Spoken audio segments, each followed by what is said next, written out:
Salmo capítulo 30. Exaltar-te-ei, ó Senhor, porque tu me exaltaste, e não fizeste com que os meus inimigos se alegrassem sobre mim. Senhor meu Deus, clamei a ti, e tu me saraste.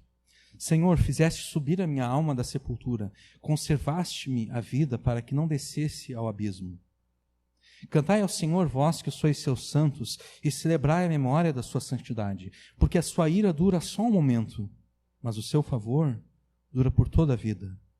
O choro pode durar uma noite, mas a alegria vem pela manhã. Eu dizia na minha prosperidade, não vacilarei jamais. Tu, Senhor, pelo teu favor, fizeste forte a minha montanha. Mas então encobriste o teu rosto e fiquei perturbado. A ti, Senhor, clamei e ao Senhor supliquei. Que proveito há no meu sangue quando desço a cova? Porventura te louvará o pó? Anunciará ele a tua verdade? Ouve, Senhor, e tem piedade de mim. Senhor, sê o meu auxílio. Tornaste então o meu pranto em alegria, em folguedo, em dança. Desataste o meu pano de saco e me cingiste de alegria, para que a minha glória a ti cante louvores e não se cale. Senhor meu Deus, eu te louvarei para sempre. Amém. Há um tempo atrás, talvez há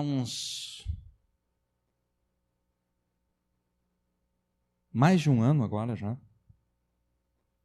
Há mais de um ano eu comprei um curso pela internet. E a empresa que produziu esse curso, ela garante 1 ano de acesso ao aluno. É um curso que tu acessa ele de forma online. Então, eles garantem o acesso de 1 ano ao material. Mas eu comprei esse curso numa promoção. E nessa promoção, além de eu ter pago um preço menor pelo curso, eu também ganhei acesso vitalício ao curso. Por toda a vida, eu posso acessar o curso original, inclusive com o conteúdo que eles adicionam ao curso. É muito reconfortante ter privilégios vitalícios como esse. É também muito reconfortante saber que a salvação que você recebeu pela fé em Jesus também te concede privilégios vitalícios, privilégios que duram para a vida inteira.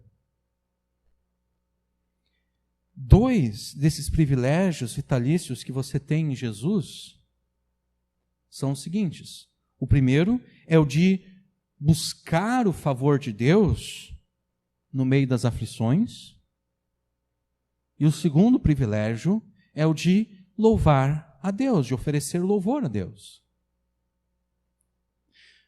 O problema é que muitas vezes nós pensamos que esses privilégios vitalícios que nós temos em Jesus são iguais aos privilégios que eu tenho com relação a esse curso que eu comprei. Porque embora eu tenha o direito de acessá-lo por toda a vida, eu posso me recusar a fazer isso, né? Eu posso abdicar desse direito. Eu posso simplesmente esquecer que eu comprei esse curso e nunca mais acessá-lo. Ainda que eu tenha um direito vitalício, ainda que eu tenha esse privilégio vitalício, eu posso simplesmente recusar a fazer o curso, recusar a completar o curso.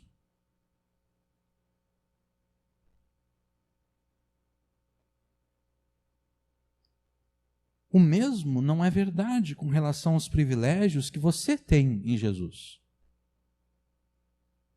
Você não pode abdicar desses privilégios. Você não pode pensar, eu tenho o privilégio de buscar o favor de Deus, mas eu vou abdicar desse privilégio, eu não vou buscar o favor de Deus. Você não pode dizer, eu tenho o privilégio de oferecer louvor a Deus, mas eu vou abdicar desse privilégio, eu não vou louvar a Deus. Você não pode abdicar dos privilégios que tem em Jesus sem tornar-se idólatra nesse processo.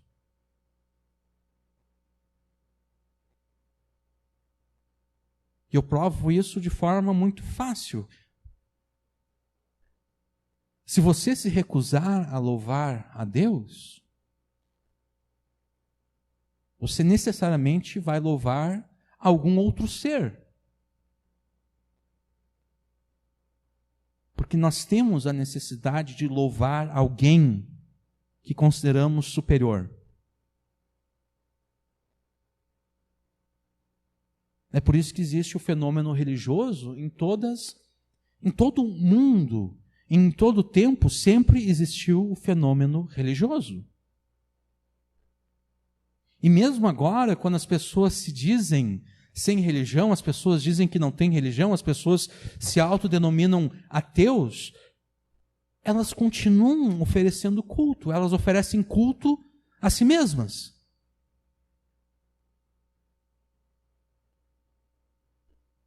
Elas se consideram o padrão pelo qual tudo deve ser julgado. Elas dizem que o certo é aquilo que elas dizem ser o certo. Elas acham que o errado é aquilo que elas dizem ser errado. E normalmente esse padrão ele vai ser um tanto quanto hipócrita, porque a pessoa acha que tem o direito de mentir aos outros, mas ela não acha que os outros têm o direito de mentir para ela.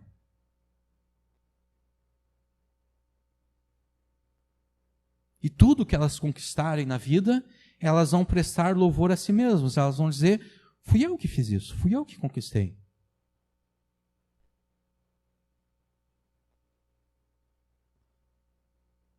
Então, se você abdicar do privilégio de louvar a Deus, você vai tornar-se idólatra. Ou adorando qualquer divindade por aí, ou adorando a si mesmo. O privilégio que você tem de louvar a Deus é um privilégio que se estende por toda a vida, é um privilégio vitalício. Mas além de estender-se por toda a vida, ele também se estende a todas as circunstâncias da tua vida. Sejam essas circunstâncias boas ou más, sejam elas tristes ou alegres. E você já deve estar esperando que nós vamos enfatizar nessa noite a necessidade de louvar a Deus no meio das circunstâncias tristes. Porque, afinal de contas, é mais difícil louvar a Deus no meio de uma situação triste. Né? É mais difícil render graças a Deus no meio da tristeza, no meio de uma situação difícil. Mas não é isso que nós faremos nessa noite. Nessa noite, eu quero dizer a você o seguinte: você tem o privilégio de louvar a Deus, tanto nas circunstâncias tristes, como nas circunstâncias alegres. Se você abdicar do privilégio de buscar o favor de Deus para vencer as aflições que você enfrenta nesse momento, para que então a circunstância triste se transforme numa circunstância alegre, você não poderá louvar a Deus pela alegria da vitória. Você estará limitado a louvar a Deus apenas no meio da tristeza. Eu não sei se vocês estão entendendo o ponto onde eu quero chegar. Você deve louvar a Deus em todas as circunstâncias, as tristes e as alegres. Supondo que agora você está enfrentando uma situação triste, difícil, você deve louvar a Deus nessa situação. Mas você também deve louvar a Deus no meio da alegria. Isso quer dizer que você deve buscar o favor de Deus para que Deus te dê a vitória no meio dessa situação difícil,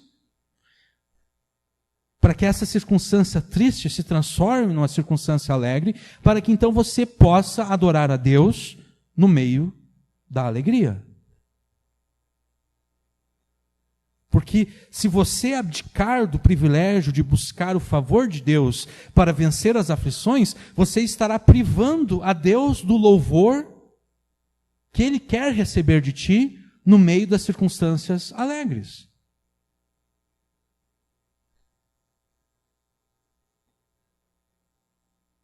E quem é você para privar a Deus do louvor que Ele te deu o privilégio de oferecer a Ele?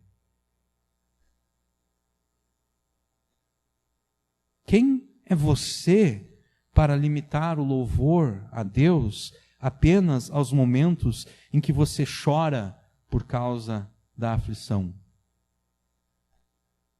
Quem é você para mentir acerca de Deus?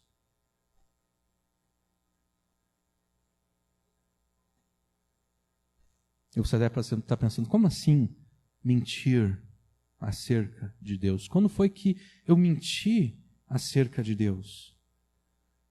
Você mente acerca de Deus todas as vezes que abdica de buscar o seu favor para vencer as aflições, porque ao abdicar do privilégio de buscar o favor de Deus, você testifica a todos que o favor de Deus para os seus filhos é temporário. Quando esse salmo claramente afirma que o favor de Deus é para a vida toda.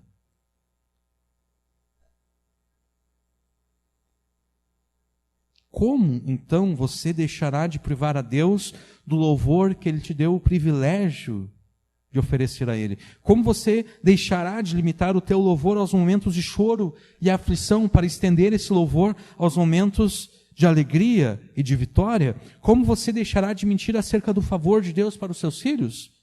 Obedecendo o que este salmo ensina. Busque o favor de Deus e louve-o, pois o seu favor e o teu louvor são da vida, são para toda a vida. Deus quer ser louvado por ti, tanto no meio do choro, quanto no meio da alegria. Tanto no meio da aflição, quanto em meio à bênção. E quem poderá te dar a vitória, a bênção, a alegria, para que você então louve a Deus no meio da bênção, da vitória e da alegria, a não ser Deus? Quem pode te dar essa vitória, a não ser Deus? O Espírito Santo inspirou Davi a escrever esse salmo para que nessa noite você saiba que o favor de Deus para ti e o teu louvor a Ele são para toda a vida, são privilégios vitalícios. Busque o favor de Deus e louve-o, pois o seu louvor, ou melhor, o seu favor e o teu louvor são por toda a vida. E nós veremos isso em 2 pontos. Nos versículos 1 até o 5, você verá que deve louvar o nome de Deus, pois Ele te favorece por toda a vida. E nos versículos 6 até o 12, você verá que deve buscar o favor de Deus, pois você deve louvá-lo por toda a vida. Busque então o favor de Deus e louve-o, pois o seu favor e o teu louvor são vitalícios, são por toda a vida. E é dando testemunho desse favor vitalício que Davi começa o Salmo 30, exaltando a Deus por ele o ter salvo da sua aflição. Ele escreveu o seguinte: exaltar-te-ei, ó Senhor, porque tu me exaltaste. Davi diz que exaltará a Deus. Mas o que é exaltar a Deus? Nós, inclusive, cantamos pelo menos um hino que fala acerca da exaltação de Deus. Eu te exalto, nós cantamos. Mas o que é exaltar a Deus? A exaltação de Deus é o reconhecimento, é a declaração de como Deus está acima de toda a sua criação. É o reconhecimento, é a declaração da santidade de Deus, como nós vimos nas últimas 2 pregações. A santidade de Deus é aquilo que coloca Deus acima de tudo o que existe. Então, a exaltação a Deus é o reconhecimento, a declaração de como Deus está acima de toda a sua criação, especialmente por causa dos seus atos maravilhosos. E qual foi o ato maravilhoso de Deus para com Davi que o levou a exaltar a Deus? Nós encontramos essa resposta no versículo 1. Exaltar-te-ei, ó Senhor, porque tu me exaltaste. O que Davi quer dizer aqui com tu me exaltaste? O verbo hebraico aqui, por trás dessa segunda ocorrência de exaltar, porque tu me exaltaste, se refere ao ato de erguer, de levantar um balde que está no fundo de um poço. Todos nós, acho que conhecemos aqueles poços antigos, cavados, né? Então,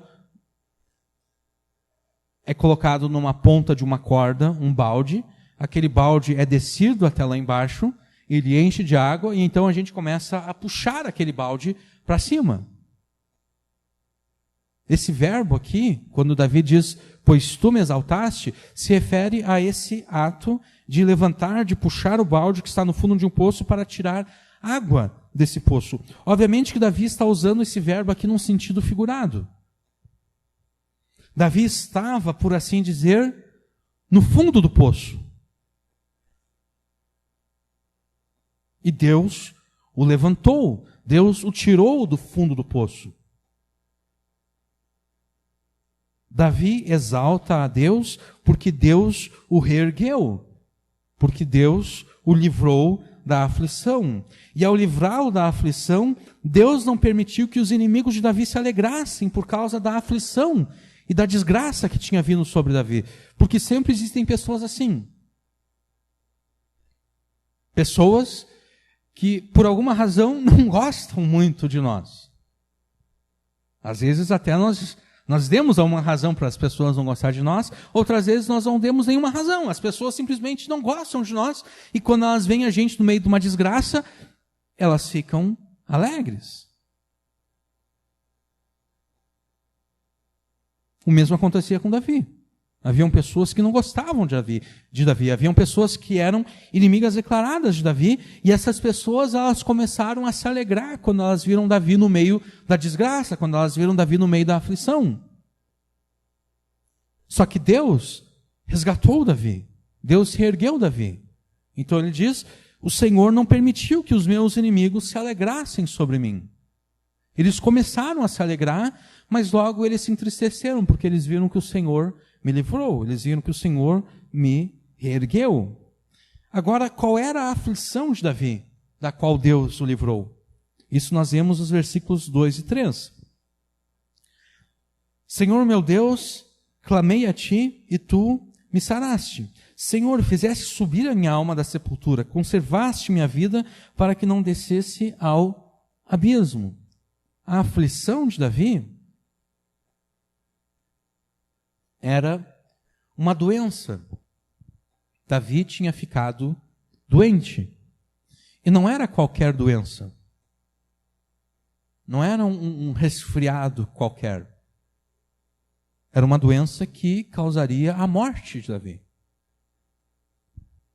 Isso fica claro no versículo 3.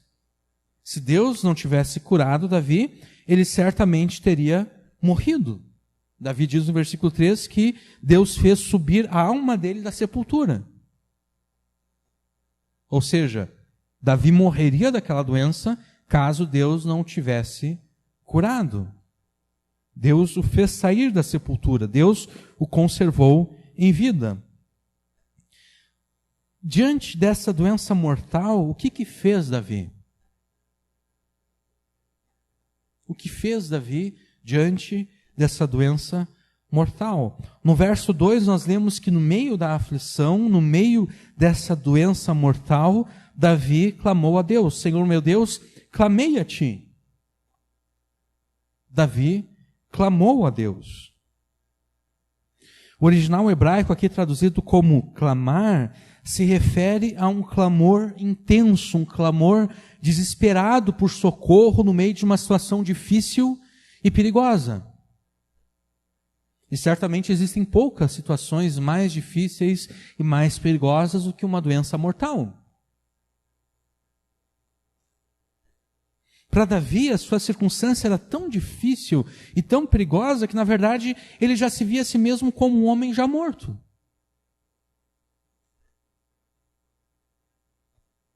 Ele já se via como alguém que já estava na sepultura. Por isso que no versículo 13 ele diz que Deus o tirou da sepultura. Porque ele já se via como morto. Ele pensou, não há mais jeito para mim.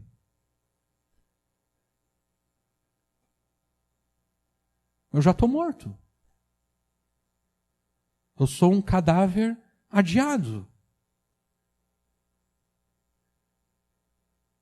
A certeza da morte existe. Eu vou morrer. É só uma questão de tempo.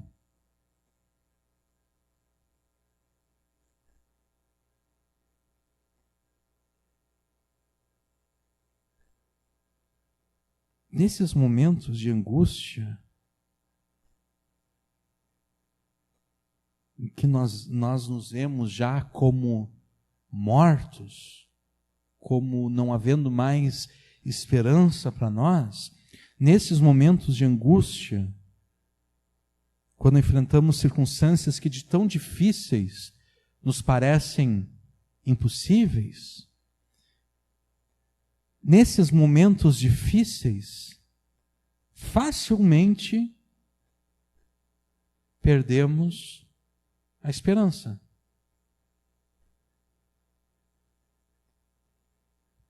Nesses momentos difíceis, tudo é difícil. E apenas uma coisa é fácil. É fácil perder a esperança. E pensamos que não vale nem a pena mesmo orar a Deus pedindo socorro.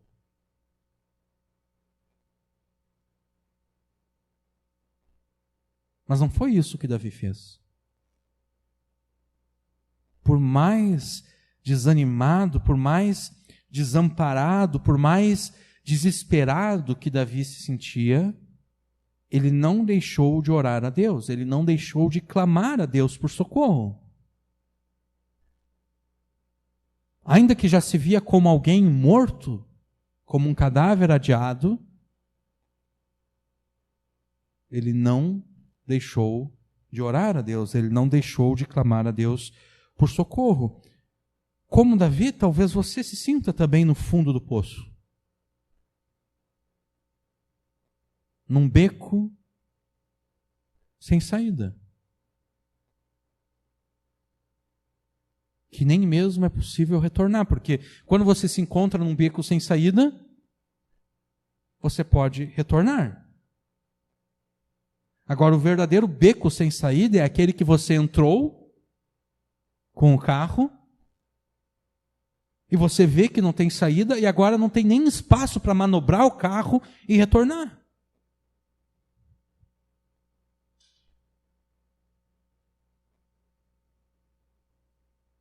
Como talvez você se sinta no fundo do poço, num beco sem saída. Talvez te pareça que para você não há mais jeito, para você não há mais esperança. E talvez você até já esteja se acostumando com a morte.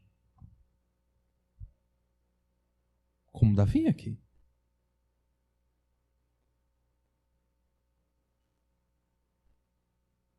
Seja com a morte literal do corpo, seja com a morte dos teus sonhos, dos teus desejos, dos teus planos. E ainda que você esteja se sentindo assim, porque era assim que Davi se sentia, ainda que você esteja se sentindo assim, você não deve deixar de clamar a Deus por socorro, da mesma forma como Davi clamou a Deus por socorro. Davi clamou a Deus por socorro de forma intensa, de forma desesperada, como quem tenha certeza que em Deus, e somente em Deus, está toda a esperança. Como quem reconhece que só Deus pode abençoar e só Deus pode livrar.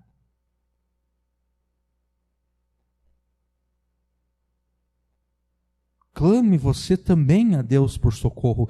Clame a Deus por socorro intensa e desesperadamente. Porque é em Deus que está toda a esperança.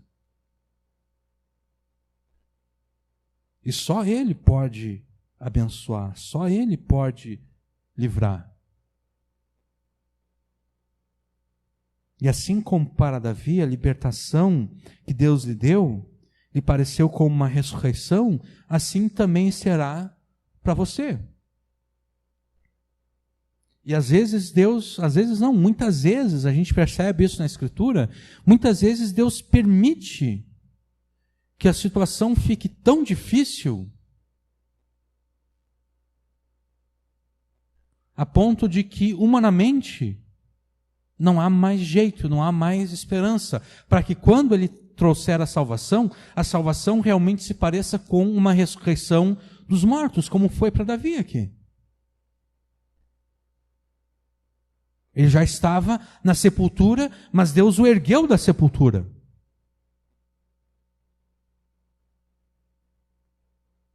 Imite a Davi e jamais deixe de clamar a Deus por socorro. E Deus ouvirá o teu clamor e Deus te salvará. Tendo experimentado o livramento e a salvação de Deus, Davi convida o restante do povo de Deus a cantar louvores e a celebrar a memória da santidade de Deus. Versículo 4. Cantai ao Senhor, vós que sois seus santos, e celebrai a memória da sua santidade.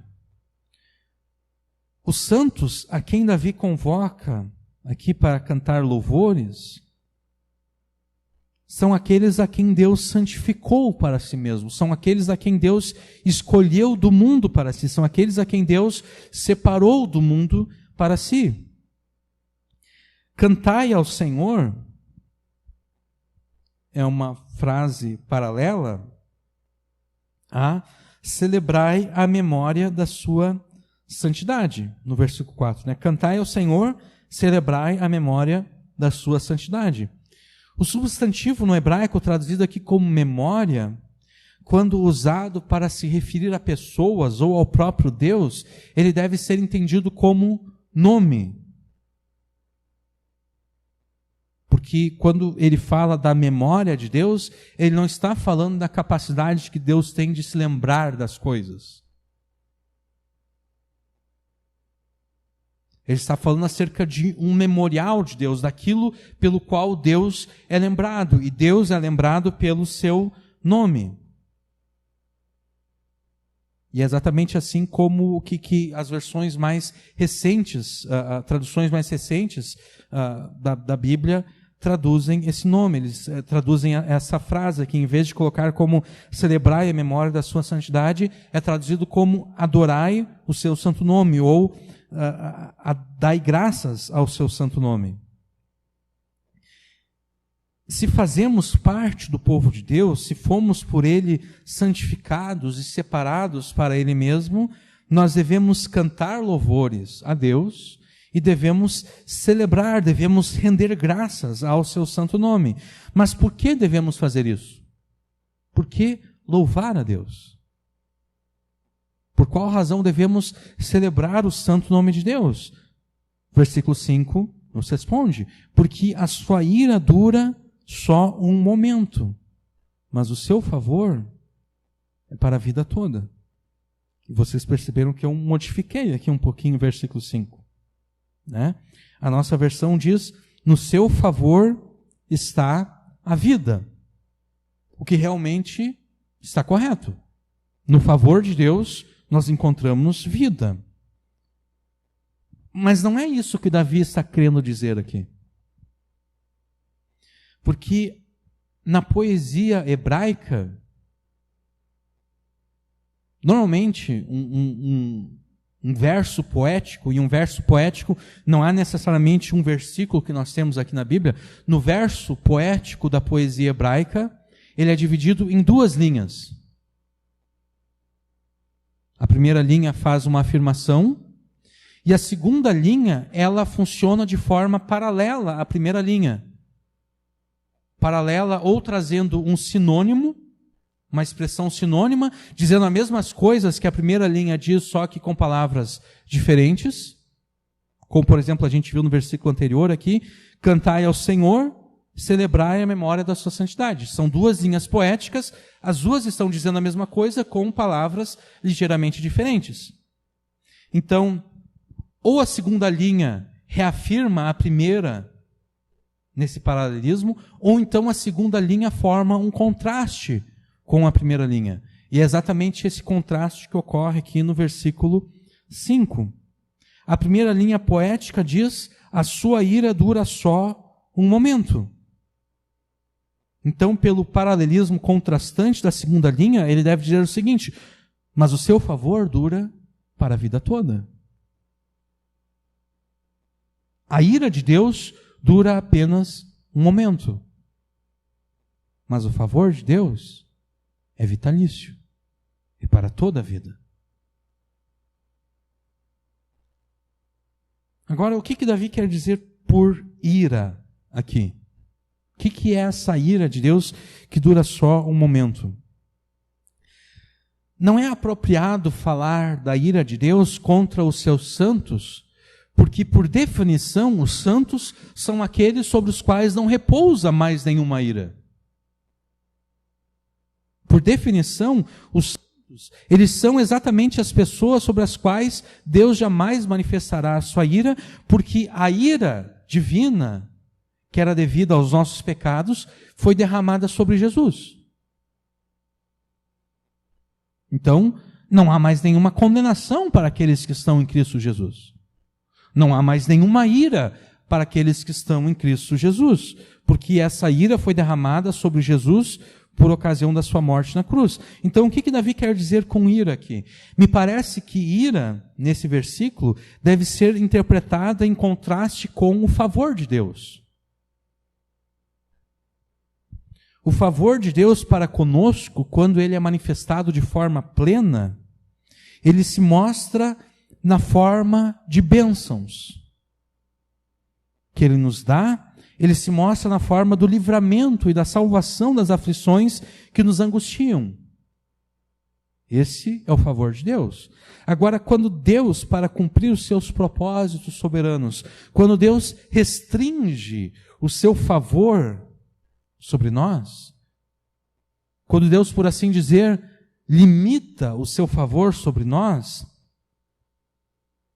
limitando de tal forma as suas bênçãos sobre nós, a ponto da falta delas se manifestar como aflições e angústias, quando nós comparamos a maravilha que é o favor de Deus na sua forma plena, e esse favor limitado de Deus, o favor limitado de Deus nos parece como sendo a ira de Deus. Não é que Deus objetivamente esteja irado contra nós. Não, é que a restrição do seu favor nos parece ser a ira de Deus, porque o favor de forma plena é tão bom que ele restringido se parece tão mal. A gente pode entender isso que eu quero dizer aqui, pensando naquilo que Jesus falou acerca do amor que nós devemos ter com relação a Ele. Jesus diz o seguinte, Jesus diz: todo aquele que não odiar pai e mãe, não é digno de mim. O que isso quer dizer? Isso quer dizer que um crente deve objetivamente odiar o seu pai e a sua mãe? Não. Quando Jesus diz: qualquer que não odiar o seu pai e a sua mãe não é digno de mim, o que ele está falando é que o amor que nós devemos ter por Jesus, ele deve ser tão grande, que quando comparado ao amor que nós devemos ter pelos nossos pais, O amor que nós temos por Jesus é tão grande que o amor que nós temos pelos nossos pais, quando comparado ao amor que nós temos por Jesus, se parece com ódio.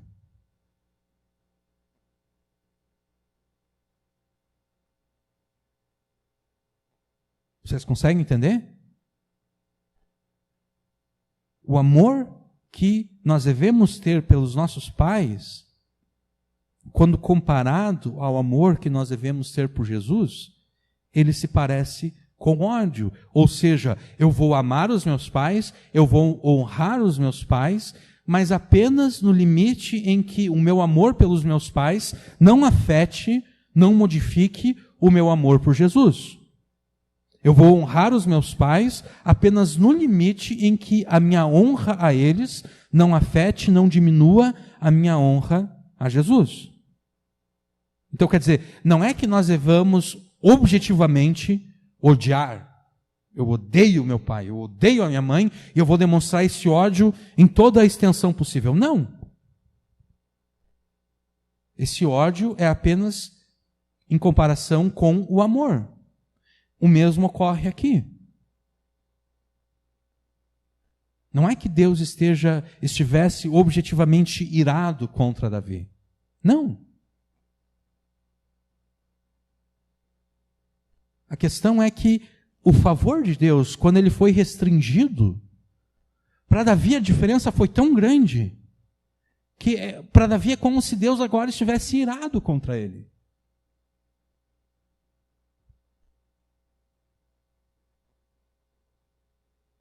Nós devemos louvar a Deus e render graças ao seu nome, porque Deus restringe o seu favor sobre nós apenas por um momento. É apenas por alguns momentos que Deus restringe o seu favor sobre nós. E quando esse momento passa, o seu favor, que é vitalício, que é para toda a vida, ele se manifestará pleno novamente. É por isso que nós devemos louvar a Deus, é por isso que nós devemos render graças ao seu santo nome, que nós devemos celebrar a memória da sua santidade. Quando Davi escreveu esse salmo, Davi já tinha sido liberto da aflição, Davi já tinha sido curado da sua doença. É por isso que esse salmo é classificado como uma ação de graças. Davi está rendendo a Deus graças pela salvação recebida.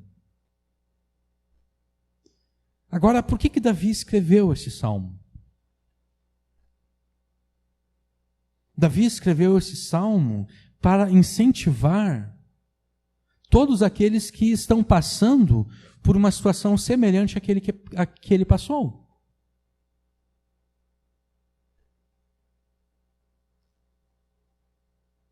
Quando o favor de Deus é restringido de tal forma que parece que Deus está irado contra nós. Davi escreveu este salmo exatamente para te incentivar a jamais desistir de orar a Deus e buscar o seu favor.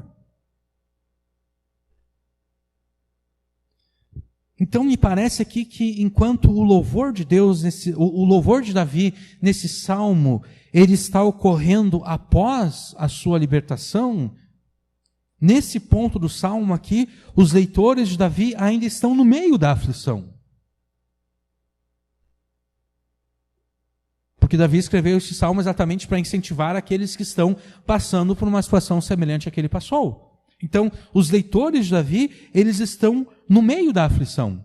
Enquanto Davi está louvando a Deus aqui depois de ter passado pela aflição, depois de ter sido liberto pela aflição, os leitores de Davi, nós,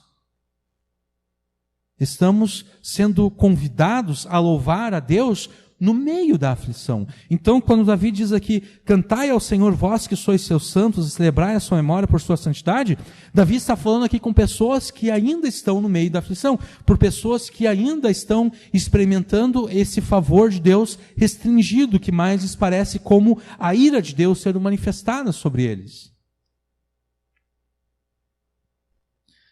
Se este é o teu caso, se você ainda está no meio da aflição, saiba que o favor de Deus está sendo restringido sobre você por apenas um momento.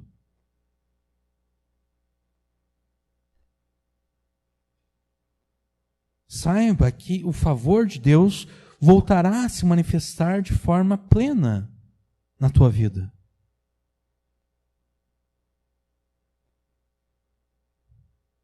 Deus está restringindo o seu favor sobre ti por um breve período de tempo. E sim, a restrição do favor de Deus é assustadora.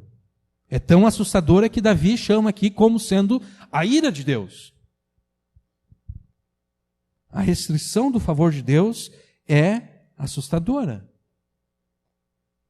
E ela é tão assustadora que nos parece como uma noite escura.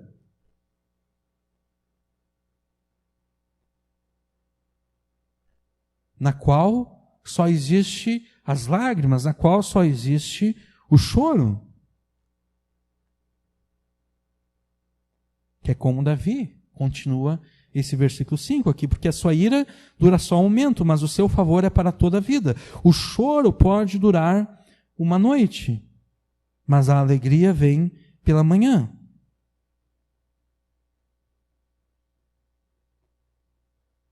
Não é à toa que Davi coloca a restrição do favor de Deus aqui como sendo uma noite. Porque a gente sabe que as noites não duram para sempre.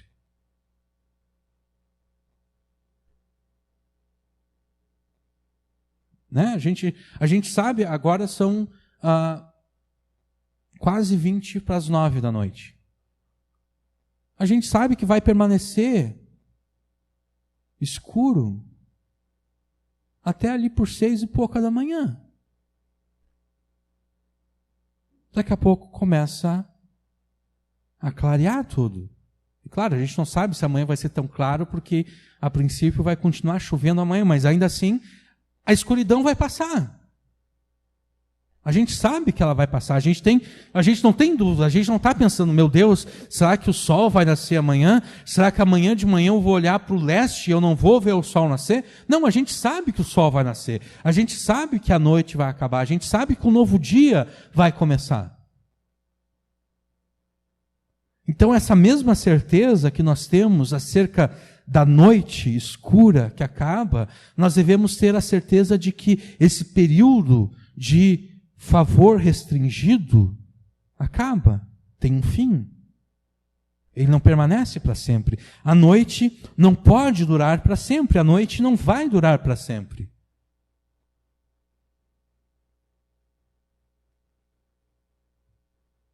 Deus, logo, logo, não vai mais restringir o seu favor sobre você, e então nascerá para você um novo dia. Um dia em que as bênçãos de Deus fluirão e você se verá livre da angústia e da aflição. Mas até que esse novo dia venha à luz, você não deve ficar ocioso, você não deve ficar parado. Você não deve permitir que as trevas te paralisem, você não deve permitir que a aflição te paralise, que a tristeza, o choro te paralisem. Mesmo em meio ao choro, mesmo em meio às lágrimas, você deve cantar louvores a Deus e render graças ao seu santo nome, porque o favor dele é vitalício, o favor dele é para toda a vida. E talvez você pense, tá bom, mas como eu poderia louvar a Deus nessa noite escura, em meio ao choro, em meio às lágrimas? Se você se recusar a louvar a Deus agora, em meio ao sofrimento, será que você é um dos santos de Deus? Porque Davi está convocando aqui os santos de Deus. Cantai ao Senhor vós que sois seus santos.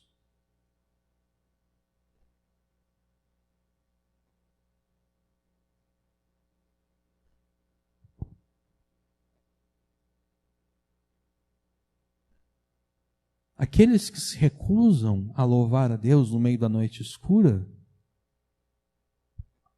não me parecem que eles sejam santos de Deus, não me parece que eles pertençam ao povo de Deus. Louve o nome de Deus, pois Ele te favorece por toda a vida. Mesmo na noite escura, Ele não restringiu o seu favor de forma total, de forma completa, porque se Ele tivesse feito isso, você já estaria morto.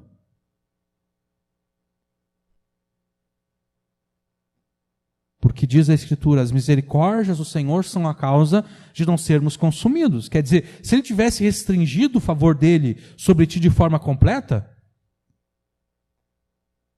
você já tinha sido consumido. Mas você não foi.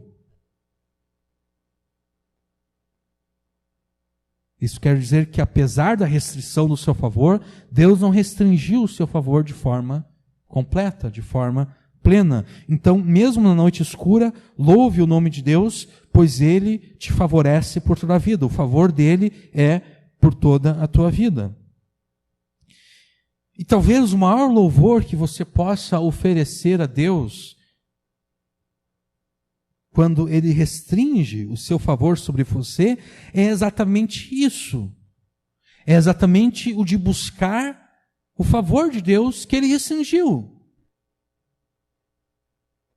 É buscar de Deus aquilo que te falta, aquilo que Ele tirou de você.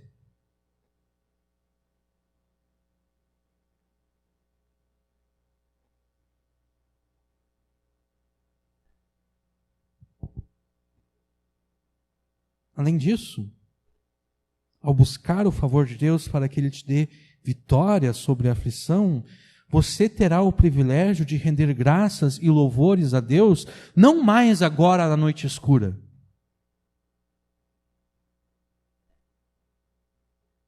Mas no dia de bênçãos, em meio à alegria, e não apenas em meio à tristeza. Deus quer ser louvado por você não apenas no meio da aflição e da tristeza, mas também no meio da alegria, no meio da bênção. Então, busque o favor de Deus para que, tendo recebido de Deus a vitória, você não louve a Deus de forma limitada, mas de forma plena. É isso que nós veremos nos versos seguintes. Nos versos 6 a 7, Davi faz um breve resumo de como ele chegou a ser afligido. Eu dizia na minha prosperidade, não vacilarei jamais. Tu, Senhor, pelo teu favor, fizeste forte a minha montanha. Mas então encobriste o teu rosto e fiquei perturbado. O favor de Deus sobre Davi era tal que ele se sentia seguro, ele se sentia calmo, que é como nós devemos interpretar prosperidade aqui. Eu dizia na minha prosperidade, ou seja, eu dizia na minha segurança, eu dizia na minha calma, jamais vacilarei, jamais serei abalado, nenhum mal jamais me tocará. Era isso que Davi dizia. Porque o favor de Deus sobre Davi era tal que Davi pensava, é impossível que algum mal me alcance.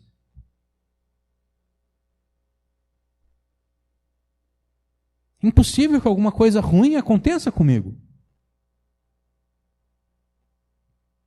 Mas não é que Davi fosse presunçoso.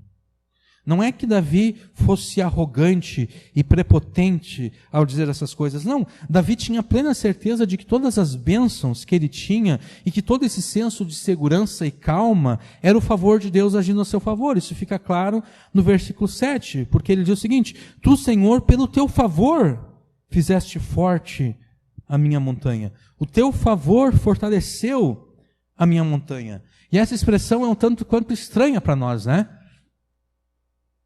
O Senhor fortaleceu, o teu favor fortaleceu a minha montanha. O que é isso? Todo idioma, toda língua, ela tem expressões características. São chamadas de expressões idiomáticas, que são características daquele idioma.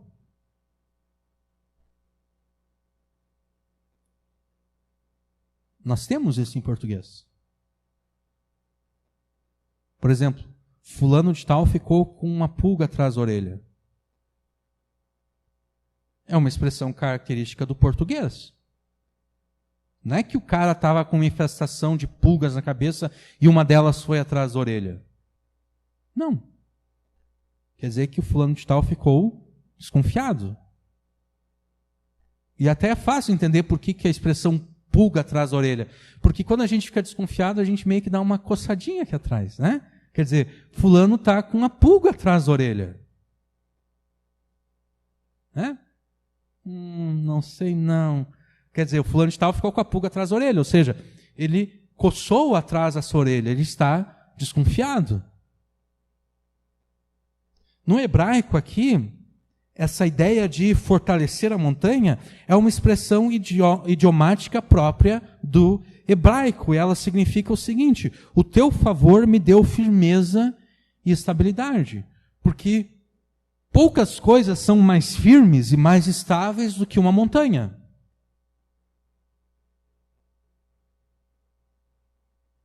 Né? Imagina o Monte Everest. Mais de 8.000 metros de altura. Para a gente conseguir derrubar aquilo lá, imagina que a gente queira fazer uma terraplanagem lá. Vamos nivelar isso aqui. Imagina a quantidade de maquinário e de mão de obra humana e a quantidade de tempo que levaria para derrubar o Monte Everest, para tornar aquilo ali plano.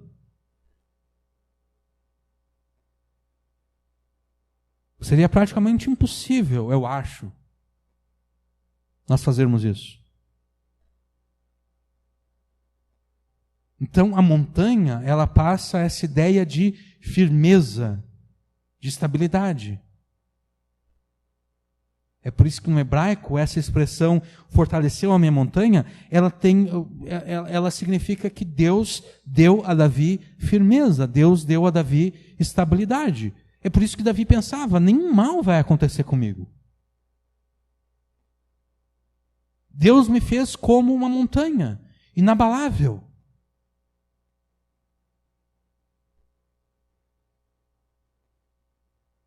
E de novo, Davi não está sendo prepotente nem presunçoso aqui, porque ele atribui tudo isso ao favor de Deus. O teu favor me deu firmeza e estabilidade. Ou seja, Davi sabia que tudo aquilo que ele tinha e todas as bênçãos que ele havia recebido, inclusive a firmeza e a estabilidade, tudo isso era devido ao favor de Deus. Mas então aconteceu aquilo que Davi não esperava.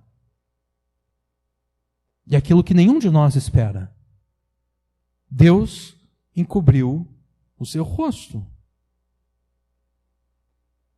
É assim que o versículo 7 continua. Tu encobriste o teu rosto. Na linguagem bíblica, o rosto ou a face de Deus é uma forma de se referir ao favor de Deus. É uma forma de se referir às bênçãos de Deus. É por isso que na bênção sacerdotal, a imagem do rosto de Deus é citada 2 vezes. O Senhor te abençoe e te guarde. O Senhor faça resplandecer o seu rosto sobre ti e tenha misericórdia de ti. O Senhor sobre ti levante o seu rosto e te dê a paz. Deus voltar o rosto dele para alguém é sinônimo de Deus abençoar aquela pessoa. É sinônimo de Deus derramar a sua graça, a sua misericórdia, o seu favor sobre aquela pessoa. Então, quando Davi diz aqui que Deus encobriu o seu rosto, Davi simplesmente está dizendo que Deus restringiu as suas bênçãos, que Deus restringiu o seu favor sobre ele. E então, como resultado da restrição do favor e das bênçãos de Deus, Davi se sentiu perturbado. Tu encobriste o teu rosto e fiquei perturbado, fiquei horrorizado, fiquei atemorizado.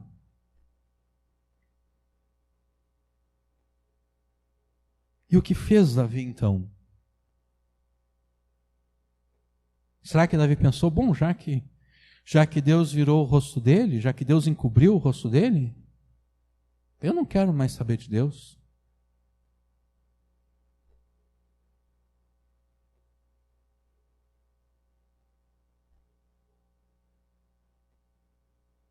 Ou citando aquela passagem clássica do Rei Leão, o Timão e o Pumba falando para o Simba: quando o mundo vira as costas para você, você vira as costas para o mundo. Quantos aqui viram o Rei Leão? A versão clássica, não essa nova versão escrachada que a Disney fez com... Aquela versão é muito ruim. A versão clássica. Eu vi. Timão e o Pumba dizendo por Simba: quando o